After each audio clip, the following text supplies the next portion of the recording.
Bonjour à tous et bienvenue pour cette nouvelle vidéo. Aujourd'hui je suis avec mon ami Xavier ici présent pour vous présenter sa merveilleuse GTI Club Sport. Alors elle est toute neuve, tu l'as depuis très peu de temps. Ouais, ça va faire 1 mois et demi à peu près que je l'ai. Je l'ai acheté en Allemagne, c'est une occasion récente avec à peu près 15 000 km. Ok. Et voilà. En tout cas c'est que du bonheur hein, et elle est très belle configuration. Alors comme on en a parlé juste avant, il y a beaucoup de choses que j'ai découvert sur ta voiture parce que moi je connaissais la GTI classique on va dire et les finitions supplémentaires de la Club Sport. Présente-nous-les un petit peu parce que ça change vraiment. Alors bon bah là vu qu'on est déjà à l'arrière sur la partie arrière, on va commencer sur la partie haute. Ok. Donc l'aileron Ouais. qui est un peu plus qui est rallongé, la partie nord en quelque sorte, ça fait partie du pack Club Sport en fait. Voilà. Ouais c'est très bien. Ensuite on a les feux teintés à l'arrière. Ici on a la partie des diffuseurs arrière que j'ai décidé de relever un peu avec ce petit pinstriping en blanc. Ben c'est très bien, c'est comme pas mal de personnes font ces derniers temps, des personnes de bon goût bien évidemment, pour rehausser le design de leur voiture parce que ça fait un très beau diffuseur mais on le verrait pas assez bien s'il était tout noir. Là ouais ça permet de le mettre en avant. J'étais surpris par la ligne, apparemment c'est la ligne standard. Oui, pour moi ça me paraissait plus violent mais bon, non. c'est les plaisirs de la découverte. Exactement. Alors donc pareil le diffuseur il vient ici sur le côté, Voilà. c'est ça rappelle un ensemble. Ouais c'est ça, ça a une belle continuité qui vient chercher la jupe latérale. Voilà, spécifique à la Club Sport avec les autocollants quoi, Ouais. qui sont aussi Club les Sport. jantes qui sont appelées Brescia comme le Cars & Coffee Brescia. Ok. Ceux qui connaissent. C'est des 19 pouces, ils ont été spécifiquement développés pour la Club Sport mais maintenant on les retrouve notamment sur les Golf 7.5, sur les Polo GTI, on les retrouve un peu sur tous les modèles. Non mais c'est bien, les freins peints en rouge. Ouais. On voit les beaux étriers à l'avant aussi. Ouais on va les voir parce qu'ils sont plus gros. Ouais voilà. Ici l'inscription, ça rend beaucoup plus mieux. Non, les jantes sont très belles. Ici tu as le petit insigne comme ont les GTI standard également. Exactement, oui. Les rétroviseurs, rien à redire. Alors c'est une 2 portes. C'est plus sportif du coup. Juste petite question parce que je m'y connais pas très bien. Est-ce que ça existe des GTI Club Sport à plus que 2 portes? Oui, bien sûr, elle existe en 5 portes. Elle existe en 5 existe portes. en 5 portes. Sachez qu'en France, elles ont été construites qu'en 5 portes. Ok, ok. Mais en Allemagne, vu que c'est un modèle originaire d'Allemagne, elle existe en 3 portes. Et je trouve que la ligne est beaucoup plus jolie. Ouais, c'est ça. Mais après, je sais pas si tu avais vu peut-être la vidéo de la Polo qu'on avait tournée récemment avec Ça me dit Thibaut. quelque chose, oui. Il avait 5 portes et lui, ça m'avait choqué parce que j'avais l'impression, la première fois que je l'avais vu, j'avais l'impression qu'il n'avait que 3. Ouais, Et finalement, il avait 5 intégré, portes. Et finalement. c'était très bien intégré. Bon, ici, ça marche très bien. 2 portes, enfin 3 en l'occurrence, vu qu'il y a le haillon. Alors du coup ici aussi petit détail esthétique, tu as mis ton nom ainsi que celui de ton associé d'Absolute Speedmac que je connais très bien, C'est ça. ça fait le petit côté pilote. Exactement. Ouais, non, en fait, on a participé grâce à Drive Deluxe, qui sont aussi les organisateurs du Cars & Coffee. En fait, Drive Deluxe organise des petits rallyes en Champagne, un peu partout, notamment le Coast to Coast aussi. Et donc, moi, j'ai pu participer au Champagne Tour cette année. Et pour s'intégrer au mieux par l'équipe, j'avais décidé de mettre ces autocollants là pour dire d'être présentable et de rajouter une petite touche spécifique. Bah, c'est très bien parce que quand on roule comme ça en convoi, les gens regardent les voitures, Exactement. ça permet de savoir voilà c'est telle personne qui est dans la voiture, c'est bien, ça permet vraiment de créer la petite communauté entre guillemets. Alors vu qu'on va aller vers l'avant, Oui. alors je vais montrer ceci, je sais pas si à la caméra on le verra, mais en gros il y a des ouvertures, des prises d'air ici pour refroidir les freins, Voilà. c'est très bien. Et donc on va les retrouver ici à l'avant, Voilà. spécifique également à la Club À la Sport. Club Sport, exactement. Je vais me pencher pour vous les montrer. Tu sais quoi? Il y a quelque chose qui me fait penser à l'Urus là-dedans. Peut-être. On voit que c'est les gènes du même groupe. Évidemment, regardez comme ici. Ouais, il y a quelque chose. Mais moi j'aime bien quand il y a ces petits traits ici, ça fait sportif. Exactement. C'est très sympathique. Alors ici on a le spoiler avant qui descend bien bas. Hein, Oui. On voit qu'on est pas serein, ouais. Ici c'est un capteur. Voilà, Ou une caméra. C'est ce qu'on appelle ACC en termes de chez Volkswagen, c'est l'Adaptative Cruise Control. Ah oui, une saleté. Voilà, donc non, ça marche. Moi, je suis très satisfait. T'aimes bien ça? Ouais, je suis très satisfait pour les longues Alors, distances et même au quotidien, j'adore. Pour ça. l'anecdote, je n'ai jamais utilisé le cruise control, je ne l'utiliserai jamais. Je trouve ça, je sais pas, je trouve ça trop passif. Il faut savoir que ça, c'est mon daily. Donc, Ah oui, oui, tous bah les oui. jours, c'est Oui, très parce pratique que et- Xavier viendra nous montrer, il a un autre engin de guerre brutal, la sonorité est brutale, bah, de toute façon tout est brutal dedans. Hein. Alors on n'en dit pas plus, vous la découvrirez plus tard. Alors le bouclier avant c'est très beau, hein. Ici la petite ligne rouge GTI. Moi pour la petite anecdote, on en a eu une dans la famille de GTI, c'était une 5 à l'époque, si je dis pas de bêtises, il n'y avait pas encore de rouge dans les phares. C'est spécifique à la 7. C'est la 7 hein, qui a vu la 7 s'intégrer et la ça. 7.5, donc le facelift. Ouais. Le rouge ne traverse plus tout le phare mais rentre carrément dans les phares. Ok. Dans les optiques intérieures. Ici certainement sur On a l'extérieur. beaucoup de L qui se distinguent. Ok, en rouge. non mais c'est bien, c'est très bien. Donc ici on retrouve le nid d'abeille typique de la GTI. C'est très beau, le logo devant proéminent. Alors déjà franchement très beau visuel extérieur. On va passer à la partie intérieure, donc tu vas nous montrer le cockpit. Bien sûr, avec plaisir. J'en profite aussi pour rappeler ici les petites ailes élargies, toutes élargies. Ouais. On voit que la partie qui part d'ici à ici est assez bien. Elle a été bombée. Même à l'arrière, on le voit bien aussi. Non mais c'est bien. Elle est un peu bodybuildée. Voilà, dans le rétroviseur ça fait plus agressif. Et maintenant regardez bien parce que c'est là qu'on va avoir aussi de très grosses différences. Regardez-moi un petit peu cet intérieur. Donc les baquets. Alors vous allez certainement vous dire oui baquet c'est pas confortable ou quoi. Non, dans les faits moi je sais pas pour toi mais je trouve que les baquets c'est confortable. Il suffit de bien le régler le baquet et vous verrez c'est que du bonheur. Et le maintien est top. Dans les virages vous ne bougez pas. C'est parfait. Alors ici le volant que je ne cesse de complimenter depuis tout à l'heure. Le compteur il affiche 280 max, à mon avis ils seront dépassés. 250 Sur du 250 c'est Ok. une limite électronique, Ouais. comme on connaît beaucoup sur les voitures d'aujourd'hui. Ouais, de plus en plus. Hein. Mais voilà, il suffit de la faire sauter et je pense qu'elle peut tenir. Bah de toute sur manière, les 4 je vais être tout à fait franc avec toi, 250 t'es déjà plutôt bien. C'est déjà bien, oui. T'es déjà plutôt bien. À part en Allemagne, tu pourras plus trop aller le visiter. C'est très bien de nous le montrer parce qu'ici On a de effectivement l'Alcantara aussi. Alcantara, Ce qui est spécifique à la Club Sport, les surpiqûres les rouges. surpiqûres rouges et ici le petit nid d'abeille qui rappelle. Voilà. C'est Mais une pas sorte sur de- du laqué noir classique. mais Voilà. vraiment un nid d'abeille C'est un bien piano propre. black travaillé, il y a un effet mat brillant, Mhm. c'est bien, c'est très bien. Sympa. Alors ici il y a tous les petits réglages. Voilà, il faut montrer aussi ça, ce qui est pas mal aussi. Mais tu sais, moi ça me fait plaisir de présenter cette voiture parce que même si c'est pas tout à fait, c'est même pas comparable, mais c'était quand même la même base. Moi j'ai appris à rouler sur une Golf GTD, Ah bah moi sur une 7 classique, donc aussi je donc retrouve c'est un retour chouette. aux sources Oui c'est ça, un peu. c'est chouette, c'est Ouais. vraiment chouette. Alors ici on a le seuil de porte. Je pense pas qu'on le verra. Ah si, voilà, on arrive à quand même bien vous le montrer. GTI, c'est efficace. Alors le petit détail des ceintures, ah, elles sont magnifiques. Elles sont vraiment belles comme ça avec les surpiqûres des deux côtés. Le lead continue. Alors le sélecteur c'est donc boîte automatique DSG6. DSG6, ok, Il existe aussi en boîte manuelle. ok, À savoir que le modèle, donc la Club Sport, c'est une édition qu'ils ont fait pour les 40 ans de la GTI. ok. Ça c'est pour la petite histoire. Ils ont fait aussi une Club Sport S, Uh-huh, qui est une édition limitée en nombre. d'accord, C'est-à-dire qu'elles sont toutes numérotées. La mienne, la Club Sport, c'est une classique, donc elle n'est pas numérotée, mais elle a été construite que pendant l'année 2016 et 2017. d'accord. Voilà. Donc en nombre, elle n'est pas limitée, mais en année de construction. Non mais c'est bien, ça met Voilà, pour la petite une anecdote. petite histoire, oui. Et les palettes au volant, forcément. Hein, Assez discrète. mais pratique, elle bouge avec le volant. Oui. Ce qui est très bien, ce qui est, je crois, caractéristique du groupe Volkswagen, vu qu'on retrouve ça chez Porsche, peut-être chez Audi, je suis pas sûr, Audi bien aussi. sûr. Bah c'est pratique. Moi sur la 45 elles sont relativement grandes, donc bon ça ne gêne pas vu qu'elles ne viennent pas avec, mais bon. L'Alcantara, très bien, très confortable. C'est l'interface est beau. Ça aussi, pour une petite anecdote, vraiment, c'est vraiment anecdotique. Quand j'ai cherché cette voiture-là, eh ben, je voulais donc un véhicule d'occasion pour des questions de budget. Et le détail auquel je faisais vraiment attention, c'était que sur le volant, le marquage à midi, Ouais. qui est rouge, qui ne soit pas noirci avec le temps. On trouve Ok. beaucoup de véhicules parce que les gens roulent avec la main. Oui, En plein souvent milieu les, dessus. oui, voilà. Donc forcément, ça commence à devenir noir. Et ça, je voulais absolument pas. J'ai trouvé des véhicules avec moins de kilomètres que la mienne et qui avaient un volant détruit. Donc c'était vraiment quelque chose. Non, sur lequel je l'Alcantara faisais est en attention. super bon état. Voilà. Non, c'est Je très suis bien. assez méticuleux donc sur ces choses-là. Voilà. Bah écoute, je vais te demander, bah place arrière, Les on va places éviter arrière. le débat. Elles sont assez quand même confortables, on va dire. Il n'y a pas vraiment de. On peut quand même, on peut monter. Bien sûr. Après on fera pas un Luxembourg-Genève, peut-être quand Je même. pense pas. Non. Non, mais on va plutôt passer du coup au moteur. Ah voilà, on nous rabat un petit peu. Alors je vais m'y mettre, comme ça fera la petite visite. Hop. Bon, moi je suis pas très grand donc je peux passer plus ou moins partout. Ça te permettra de voir les. Ah oui, oui, ciels oui, on paquets voit l'arrière. noirs, Ah c'est beau. C'est bon parce que tout est en noir brillant, Voilà, jusqu'au sauf principal. ici, Ouais. qui du coup ça contraste et c'est très chouette. Non, c'est très très beau. C'est des Recaro. Hein. C'est des Recaro, on Ouais. voit la Ah oui, bah petite ici il y a mention ici. la petite mention.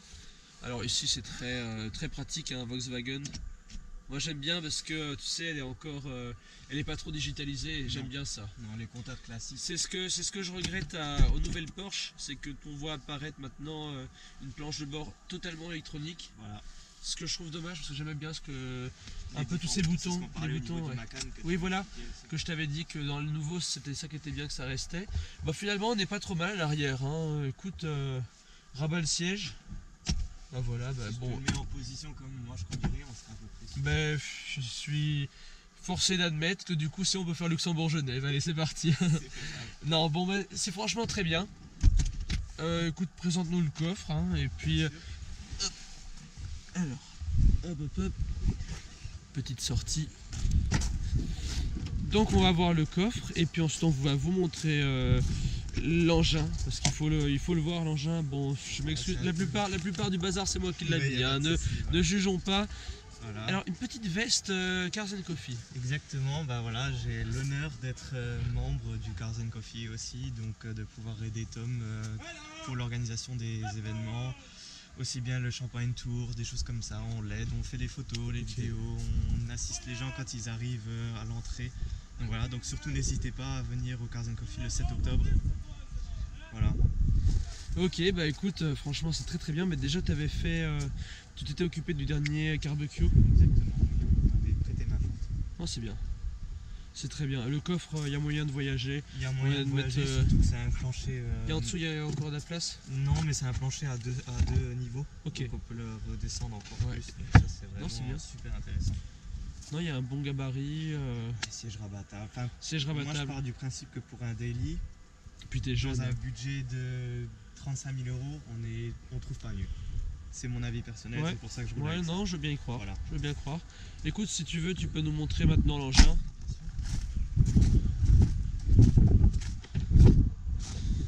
Alors là, vous allez voir, normalement, donc c'est très caché.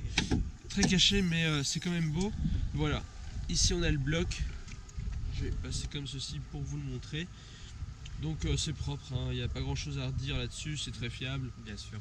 Et puis que du bonheur. On a 265 chevaux. 265, 0 à 100. Je ne peux pas vous le dire, je ne sais pas. Je vais me prononcer, je vais peut-être dire une bêtise. J'aurais dit 6 secondes. Je crois 6 secondes 1. C'est faisable. 6 secondes 1 parce qu'il me semble que la classique c'est 6 secondes 3. Ouais, on doit être sur du 6 secondes 1. Ce qu'il faut savoir comme particularité, c'est que la Club Sport a le moteur de la R bridé vers le bas.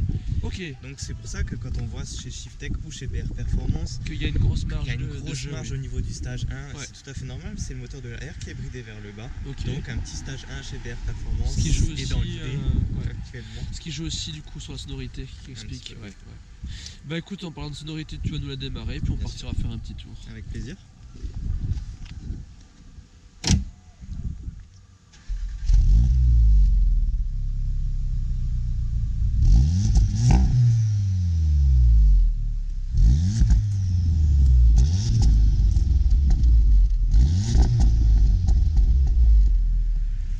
Il y a toujours cette petite sonorité bien sportive. Moi j'aime bien parce que c'est malgré que c'est un 2 litres. C'est un 2 litres. C'est un 2 litres et malgré tout c'est quand même bien rauque. Oui, et ça c'est chouette.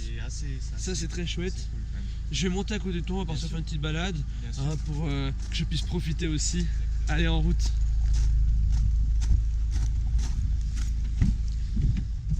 Je te laisse choisir l'itinéraire, vraiment tu fais comme tu veux.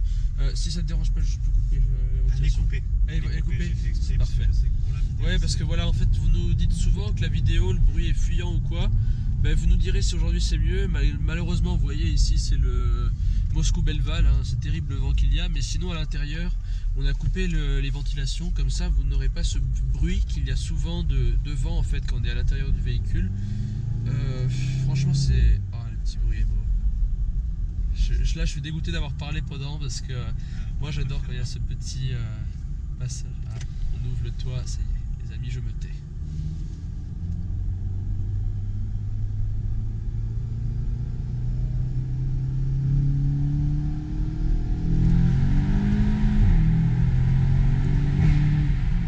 Ah voilà, tout est dit, tout est dit, ça claque bien, ça claque très bien, c'est joueur, c'est joueur. Ah, les bonnes sensations, c'est chouette. Non mais c'est vraiment une super bonne voiture et comme Xavier le disait tout à l'heure, pour le prix, C'est ça qu'il faut se dire aussi, il faut comparer ça. Qu'est-ce qu'il y a de comparable pour le budget? Sache que j'ai regardé pour une A45 AMG, Ouais. il n'y en avait aucune avec les sièges baquets, parce que moi c'était une obligation les baquets. Oui. Il n'y en avait aucune et elles étaient toutes fort kilométrées. Ok. Donc je m'étais retiré ça de mes ambitions et trouver autre chose. Je trouvais ça. Bah écoute, franchement c'est très très bien. Je voulais Et les puis, RS3, première génération, ouais, trop kilométrées. ok. Donc je suis redescendu sur ça et ça franchement je regrette pas du tout. Mais moi je me tais à chaque fois pour qu'on profite de l'instant. Mais donc je disais, c'est un jeune passionné qui m'avait demandé justement pourquoi une A45 et pas une RS3.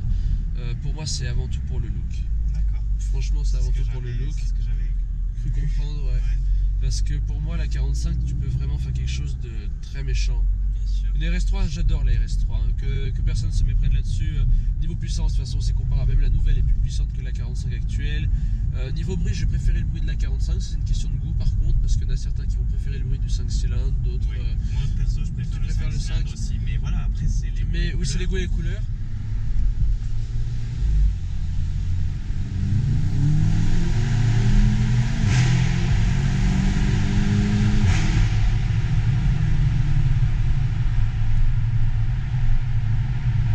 Là, tu vois les marques de pneus qu'il y a par terre, on pourrait même se demander si c'est pas toi. Non, c'est sacré bruit. Bah, de toute façon, vous allez l'entendre lorsque vous verrez la vidéo. Même si toujours la vidéo ça gâche un petit peu le bruit malheureusement, mais moi je peux vous dire, l'ayant vécu, ça fait un super beau bruit, c'est très sportif. C'est un bruit qui malgré tout va rester confortable même si vous roulez longtemps. C'est ça qui est bien, et c'est ça que tu me disais que tu penses pas à changer la ligne. J'aimerais, franchement, au fond de moi, j'aimerais bien. Ouais. Au fond de moi, bien sûr. Il y a toujours une partie un peu, voilà, joueur. Voilà, mais c'est une voiture qui reste en daily, c'est une voiture que je prends tous les matins pour aller au travail, tous les soirs pour rentrer, et honnêtement, dans les bouchons, ça sert à rien d'avoir une ligne complète parce que de toute façon, on n'avance pas. Donc, honnêtement, voilà, on reste sur une ligne comme ça. Sauf quand on est un idiot comme moi qui s'amuse à se mettre en haine. Oui, mais voilà. Mais bon, voilà, c'est. On m'excuse, on m'excuse. Non, mais c'est bien. Sur quelque chose de tranquille. Ouais. Après, j'étais en train de voir avec BR Performance pour faire le système Pop and Bang. Oui, justement, oui. donc ça, c'est une option qu'on peut activer sur tous les échappements d'origine. Oui, dès lors qu'ils ont un turbo. Voilà, qui n'est pas extrêmement cher, donc je me dis que pourquoi pas, on peut le c'est les pétards en plus, c'est ça, je dis pas de bêtises, ouais. C'est ça. C'est bien. C'est rien d'autre pourquoi que ça, pas, donc pourquoi pas. Et puis voilà, on va se laisser surprendre par ça et. Déjà prends le temps parce que comme je disais encore dans l'interview, une voiture, plus on la roule, plus on la découvre. Exactement. Et c'est Nathan il me le disait, le jour où tu t'ennuies avec la 45, tu retires la fiche qui est dans l'échappement gauche, où tu retouches la ligne, mais prends le temps, savoure-la, parce que déjà là c'est un pur plaisir. Exactement. De toute façon, comme je le sais, il y a un autre engin bruyant qui arrivera bientôt de toute façon pour une présentation. Exactement. Non mais franchement, que du positif. Je suis un peu embêté parce que j'aime bien essayer toujours de trouver un point faible. J'ai essayé du coup de taper sur la place arrière, mais bon, malheureusement non. Du coup, qu'est-ce que je pourrais trouver à critiquer? À la considérer comme étant un peu trop sobre. Non, regarde la configuration, enfin l'esthétique extérieure, non? Non, mais je veux dire, même au niveau de l'échappement, je trouve que c'est quand même un peu trop confiné. Après, je sais pas, c'est à voir. Moi, je suis pas tout à fait d'accord avec toi. Voilà. Parce que là, on l'a vu dans le tunnel, c'est pas confiné. Après, non, bah du coup, non. Bah nous voilà embêtés, ça pourrait être le titre de la vidéo. Tout simplement, il faut dire aux gens qui commentent le point faible de cette voiture. Ouais. Voilà, ça ils vont se creuser le peut-être cerveau. Peut-être du coup pour le terrain, sur les freins, ça freine bien? Honnêtement, ça freine bien. Ça freine très bien. Moi, j'ai pas été surpris. Maintenant, je suis une personne qui roule.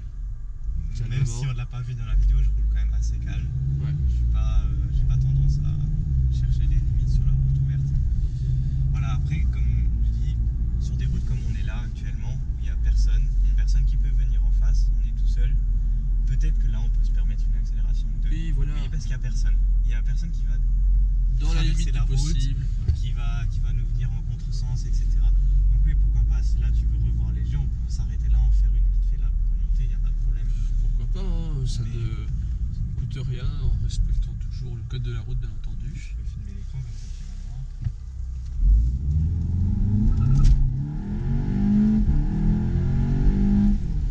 Ok, donc on est monté à 0,6. Voilà. À mon avis, on était plus haut tout à l'heure, pour être franc. J'ai été plus catapulté tout à l'heure. Donc, de toute façon, de toute manière, voilà, le respect, toujours le respect. C'est ce qu'on retiendra de cette belle conduite que tu as. Et puis voilà, bah écoute, merci beaucoup pour cette belle présentation. Avec grand plaisir. Moi ça m'a fait grand plaisir et puis hâte du coup de revoir l'autre engin bruyant. Exactement. Et puis j'espère que vous avez apprécié la vidéo. C'est très chouette parce que pour le moment on a des véhicules très différents sur la chaîne, donc ça apporte vraiment un contenu varié. Comme je le dis, là je l'ai découvert la Club Sport parce que j'avais que vu dans un salon, je l'avais pas bien vu même avec le monde qu'il y a et tout. Non, donc c'était très très bien, merci à toi. Ton Instagram et celui d'Absolute Speed Mag apparaîtront ici en dessous, ainsi que dans la description. C'est toujours important le petit partage entre collègues.